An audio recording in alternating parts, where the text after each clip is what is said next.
right, how's it going, guys? Cross-Examine Instructors Academy 2021. How was it? Well, I would say that it was, if I had to sum it up in one word, it was edifying. Very edifying to be around people who care so much to about the Christian faith and about the historicity of Jesus and so many other things whenever it comes to being able to give a defense to anyone who asks for the hope that we have. Of course, setting Christ as holy in our hearts. There was many people that were there. I think there was probably somewhere around between 60 to 70 people who were attendees there. And the reason that they do that is so that they can give you a lot of individual attention. We had to get up and give a presentation of our choosing on something to do with apologetics and giving a defense for that in front of a crowd of people. We had to answer questions and objections that came up from the other people that were in our group, and so it really put you on the spot to be able to keep it together and be able to answer questions. And so that I thought that was very good, because it was about you and what you can do and how you can become a better presenter of whatever information it was that you were giving whenever it came to the topics that you chose. So it was kind of like a family reunion where I've been to many family reunions where there was people that were my family that I didn't know were my family. And that's what this reminded me of, is a family reunion with a bunch of people that were my family that I didn't know was my family. And I'm very grateful for the relationships that were started there. And I hope to continue those relationships outside of here, to be able to build each other up as we continue in our individual lives and the ministries that God has given us in these lives that we have. There were times whenever I was choking back tears because I knew who I was, and sometimes it's hard to believe that the person that I was is not who I am today. And that's due to the transformative power of the Holy Spirit.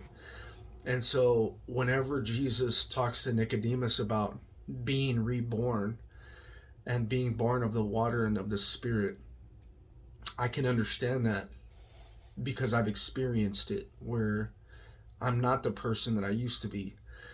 And it's almost unbelievable to me that I, based on who I was, would be at a Christian apologetics conference learning from some of the best apologists how to better defend the faith in this ever increasingly hostile world that we live in, especially when it comes to biblical Christianity. So the leader started off with a prayer which set everyone at ease. I believe, I can't speak for everybody, but I can speak for myself. It set me at ease because I always want to make sure that whatever I'm doing, I'm making sure that I understand who's in control, and they understand who's in control. And them saying a really lean prayer, I'll say, it was very lean, and that's good. For me, that's good, because there was a lot of work to get done and not a lot of time to do it in. That showed to me that they knew who's in control as well. And so we went straight into the material because there was a lot of stuff to get to, like I said, and I thought they did a good job of putting it all together very cohesively. And they made sure that we also understood that we should not be putting our faith in them as leaders, that they're fallible people just like we are, and that it's just as easy for them as it is for anybody else to get their egos blown up because they're very popular in the Christian apologetics world. And there was a gentleman last year, his name was Robbie Zacharias. It came out that he was in some really terrible sexual scandals because of his inability to be able to make sure that he put Christ as holy. And I say that we don't know his heart, but his actions speak to that. Is that if Christ is set as holy in your heart and you're conformed to his likeness, you're not going to go and do things like what Robbie did. And because of that, it's kind of hit the Christian apologetics world really hard, where people are always going to take that. They're going to go, see, you apologists are all the same. You know, look what you did. Look what you guys are doing. I'm sure y'all are doing it too. And so they got up there and they made sure that we knew that their place in our life is not ever to go above where it should be. And that while they're teachers, they're people also, or they're leaders, they're people, they're humans, and they're still in this flesh just like we are, and they need other people to keep them accountable. So that put me at ease, because too many times in our society, and I say our society, within the Christian church, we have leader and pastor worship, where people who go to a certain church or listen to a certain person's teachings, they actually put him in a place where Jesus belongs in their heart, where they'll defend their pastor or their spiritual leader more than they would ever defend the Christian faith. And that is not where these people belong, because they're fallible. They're people who are fallen, just like we are, and we haven't reached the point of perfection yet. So remembering that is something that every one of us needs to take account, you know. And for me, this was very important at this conference, because this is a conference that was started by Frank Turek. Now, who is Frank Turek? Frank Turek is he's a very well-known Christian apologist within the world of Christian apologetics. Now, to the average Christian, you probably don't know who he is, but that being said, no offense to you, Frank, but most of my friends who are Christians don't know any apologists, let alone Frank Turek as a Christian apologist. They might know C.S. Lewis, but they don't know who Frank Turek is. So for me, who Frank was, is I would say he was a spiritual leader in my life. Not from a personal standpoint, because I don't know him. Now I've met him. I still don't know him. But when I was in my early 20s, I got a hold of a film called Zeitgeist. And in that film, it expressed this idea as fact. And the idea is that Jesus Christ and Christianity are ripped off from ancient religions, and Jesus Christ is a copy of ancient deities like Mithras and Osiris and a host of other ones, and that really rocked my world for a while. And I kind of put the thought in the back of my mind until I got a little bit older, and then I rededicated my life to Christ, and I came across the film again, and so it started getting the wheels turning, and I started asking myself the question, what is the truth? Because I care about the truth, you know, God's truth, not man's truth. And I had to find out, if I'm going to give my life wholly to Christ, he has to be the truth. Just like he said, he's the way, the truth, and the life. He had to be the truth. So providentially, I'm cruising in my car one day, and I hear this guy on the radio talk about some novel ideas. I say novel ideas, things that aren't really talked about on a Christian radio station. Does truth exist? Does God exist? Is the Bible reliable? And did Jesus rise from the dead? And he started going off on, and I can't tell you exactly what the topic was, but it was something to do with Christian apologetics.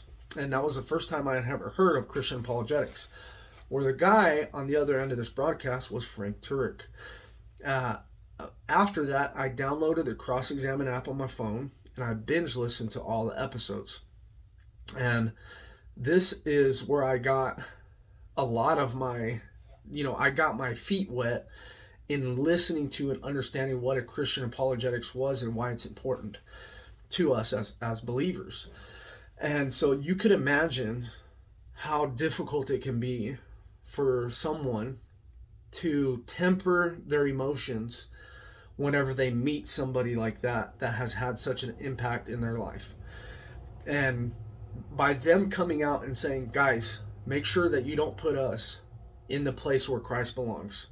Make sure that, you're asking us questions, holding us accountable. We need to hold each other accountable because we don't want what happened to Robbie to happen to us, type of stuff. We don't want to get so famous in our own minds that, we're no longer brothers and sisters in Christ with you, but we're your leaders. And so that was very, that set me at ease, and it helped me to trust what they were saying was true, but not to put my trust in them. And I'm sure that they would agree with that. So I'm very thankful for that they did that right away.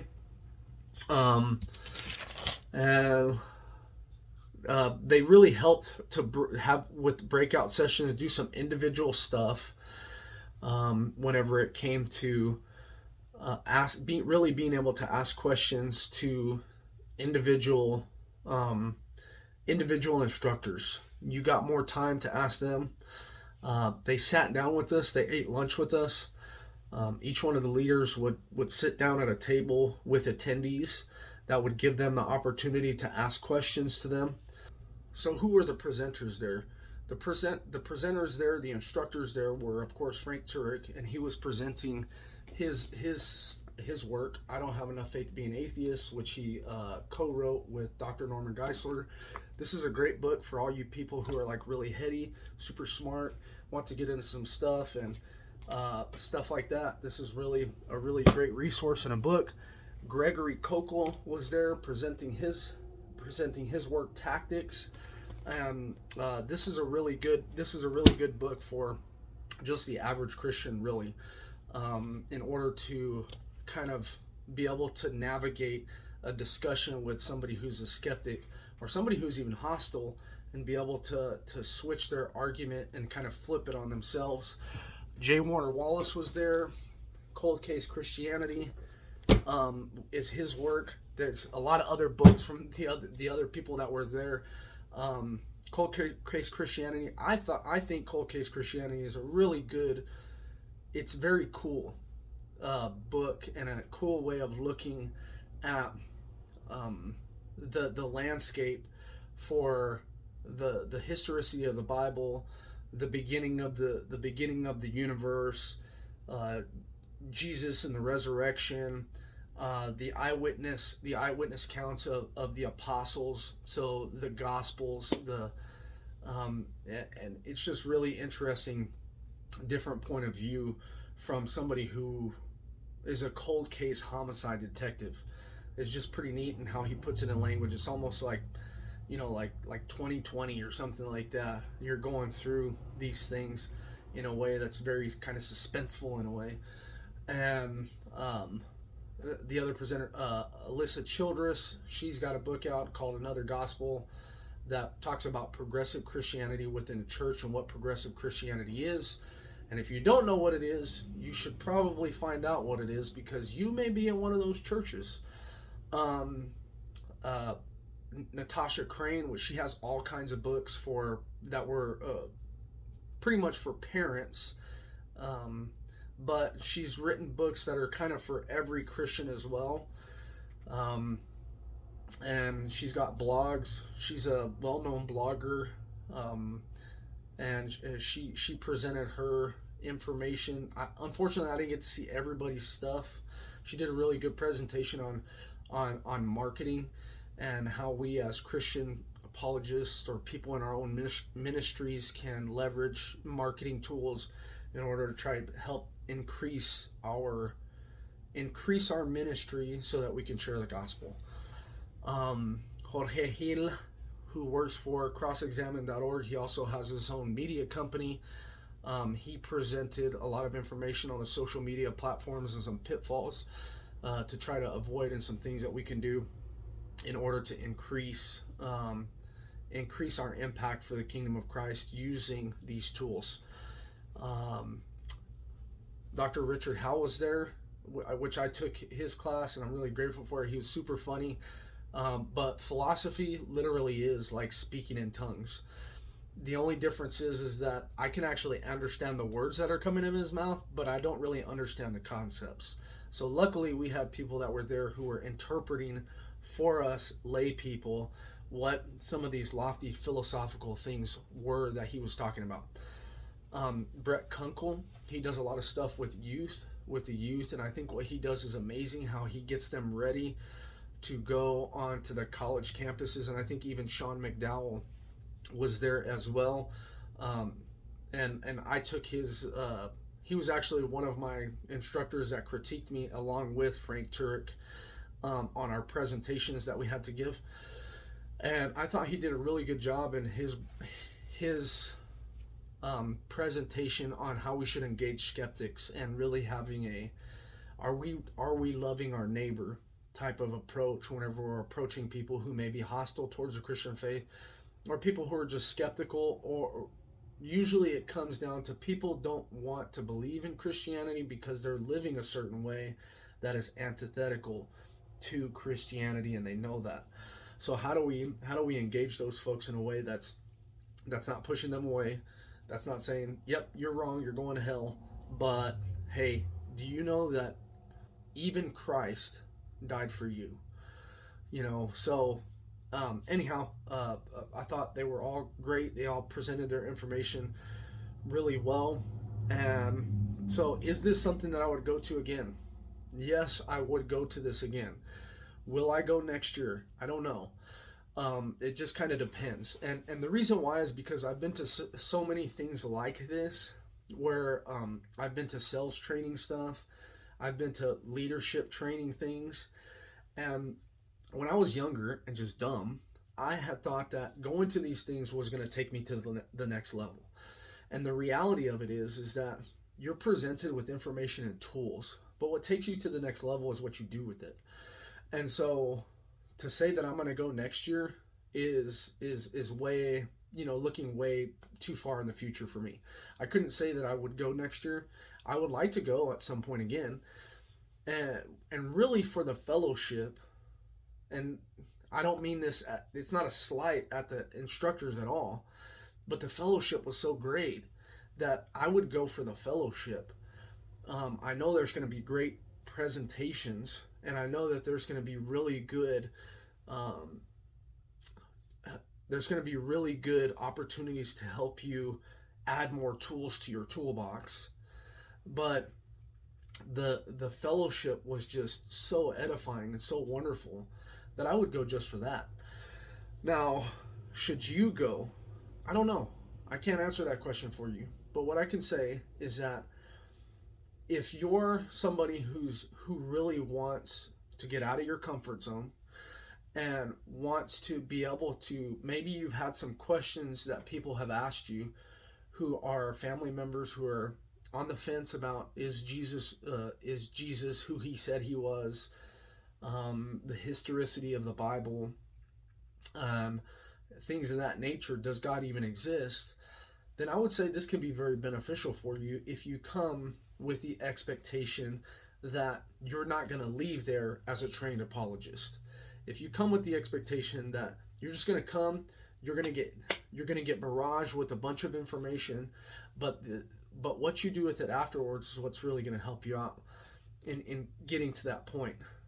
Or if you're a person who just wants to go somewhere to feel good, to make you feel good, and have some type of experience that's just going to make you goosebumpy the whole time, and you're just going to have to change your shirt a number of times because you've been crying so much, then this probably is not the place for you.